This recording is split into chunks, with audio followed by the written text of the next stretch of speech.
కావాలనే మీ కలను నెరవేర్చుకోండి. సంప్రదించండి హెగ్డే ఫెర్టిలిటీ, హైదరాబాద్, తెలంగాణ.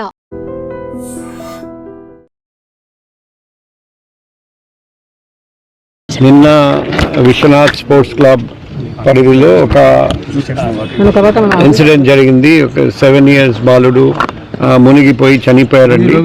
సో మాకు 6 తర్వాత ఇన్సిడెంట్ జరిగింది. మాకు అరౌండ్ 8 o'clock ఇన్ఫర్మేషన్ వచ్చింది. సో మేము కేసు రిజిస్టర్ చేసాము, దర్యాప్తు చేస్తున్నాం. ఈరోజు ఇక్కడికి వచ్చి చూస్తే ఇన్ఫ్రాస్ట్రక్చర్లో చాలా లోపాలు ఉన్నాయి. అక్కడ ఇటువంటి చిన్న పిల్లలు స్విమ్మింగ్ పూల్లో దిగితే ఖచ్చితంగా లైఫ్ గార్డ్ ఉండాలి, లైఫ్ సేవింగ్ ఎక్విప్మెంట్ ఉండాలి. ఏమీ కనపడడం లేదు. సీసీటీవీ మానిటరింగ్ కూడా ఎటువంటిది కనపడలేదు. సో మా తరపున మా ఫైండింగ్స్ మేము దాని ప్రకారం యాక్షన్ తీసుకుంటాం. సో నాకు తెలిసింది జీవీఎంసీ, టూరిజం డిపార్ట్మెంట్ వాళ్ళు కూడా ఇన్స్పెక్ట్ చేసి వాళ్ళు కూడా తగిన చర్య తీసుకుంటారండి. సో ఈరోజు నేను ఈ ఇన్సిడెంట్ జరిగిన తర్వాత డిస్ట్రిక్ట్ కలెక్టర్ గారికి రిక్వెస్ట్ చేశాము, మన జిల్లాలో ఉన్న ప్రతి స్పోర్ట్స్ అడ్వెంచర్ స్పోర్ట్స్ ఫెసిలిటీ, ప్రతి స్విమ్మింగ్ పూల్ ఇమీడియట్గా జాయింట్ ఇన్స్పెక్షన్ చేయాలి. పోలీస్, ఫైర్ సేఫ్టీ, జీవీఎంసీ అందరూ కలిసి అండ్ ఎక్కడెక్కడ ఎటువంటి లోపాలు ఉన్నాయి ఇన్ఫ్రాస్ట్రక్చర్లో ఇమీడియట్గా గుర్తించి రెక్టిఫై చేయమని చెప్పడం జరిగింది. సో దట్ మన ఇటువంటి ఇన్సిడెంట్ ఫర్దర్ జరగకూడదు. సో ఆయన కూడా ఆయన సానుకూలంగా స్పందించి ఇమీడియట్గా ప్రొసీడింగ్స్ ఇష్యూ చేస్తామని చెప్పారండి నాకు. సో ఈ ఎక్సర్సైజ్ చేస్తే ఫ్యూచర్లో మన జిల్లాలో ఇటువంటి ఇన్సిడెంట్ జరగనీయకుండా చూడాలి.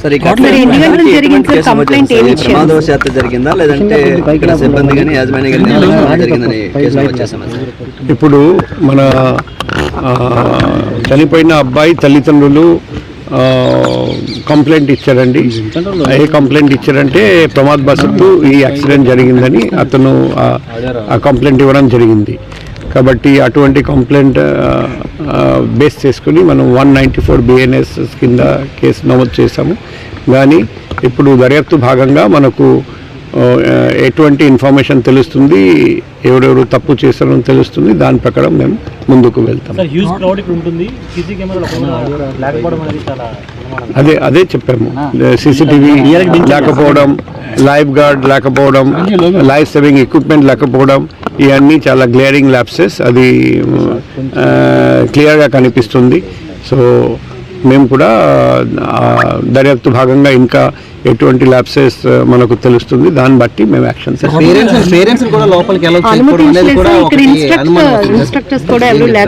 అదే లైఫ్ గార్డ్ ఇన్స్ట్రక్టర్ వాళ్ళు ఇన్స్ట్రక్షన్ ఇక్కడ ఉండదు, లైఫ్ గార్డ్ ఉండాలి. ఏదైనా స్విమ్మింగ్ పూల్ దగ్గర ఖచ్చితంగా లైఫ్ గార్డ్ ఉండాలి. ఎస్పెషల్లీ చిన్న పిల్లలు స్విమ్మింగ్ పూల్లో దిగుతున్నారు, అప్పుడు లైఫ్ గార్డ్ లేకపోవడం, లైఫ్ సేవింగ్ ఎక్విప్మెంట్ లేకపోవడం అది ఎక్కడ జరగదు. సో అది డెఫినెట్గా గ్లేరింగ్ ల్యాబ్స్ అని మాకు తెలుస్తుంది. అండ్ వాళ్ళు అడల్ట్స్ని ఎందుకు పర్మిషన్ ఇవ్వలేదంటే అడిగితే టికెట్ కొనలేదని, మేము పర్మిషన్ ఇవ్వలేదని చెప్తున్నారు. అంటే ప్యూర్లీ కమర్షియల్ ఇంట్రెస్ట్ గుర్తుపెట్టుకొని వాళ్ళు లాంచ్ చేస్తున్నారు. అది చాలా దురదృష్టకరం. సో ఇవన్నీ మన దర్యాప్తు భాగంగా వస్తుంది. సో తర్వాత ఫర్దర్ యాక్షన్ దాన్ని బట్టి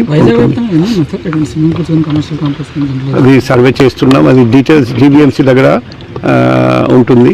సో అది మేము డిస్ట్రిక్ట్ కలెక్టర్ గారికి చెప్పాము.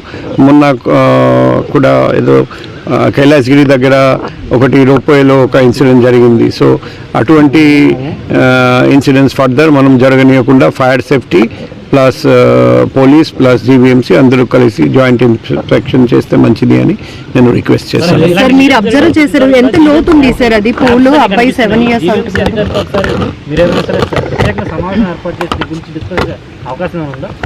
అంటే జీవీఎంసీ కమిషనర్ అంటే డిస్ట్రిక్ట్ కలెక్టర్కి ఆల్రెడీ చెప్పాము. ఇప్పుడు మళ్ళీ రిక్వెస్ట్ చేస్తాము, ఆయన ప్రొసీడింగ్స్ బట్టి ఫర్దర్ యాక్షన్ తీసుకోవడం జరుగుతుంది. ఇప్పుడు ఇక్కడ లోతు చూస్తే అక్కడ డెఫినెట్గా 4 to 5 feet అని నాకు అక్కడ కనిపిస్తుంది. అక్కడ దాదాపు 1.5 to 2 feet. అంటే ఇక్కడ దిగి ఉంటే ఇబ్బంది జరిగేది కాదు, కానీ అక్కడ దిగాడు. అక్కడ దిగడం అంటే ఖచ్చితంగా నిర్లక్ష్యం. ఎందుకంటే అది అటువంటి 7 years బాలుడు అటువంటి స్విమ్మింగ్ పూల్ దిగితే మాత్రం ప్రమాదం తప్పదు. కానీ అట్లా అలౌ చేశారంటే ఖచ్చితంగా నిర్లక్ష్యమని మనకు క్లియర్గా కనిపిస్తుంది.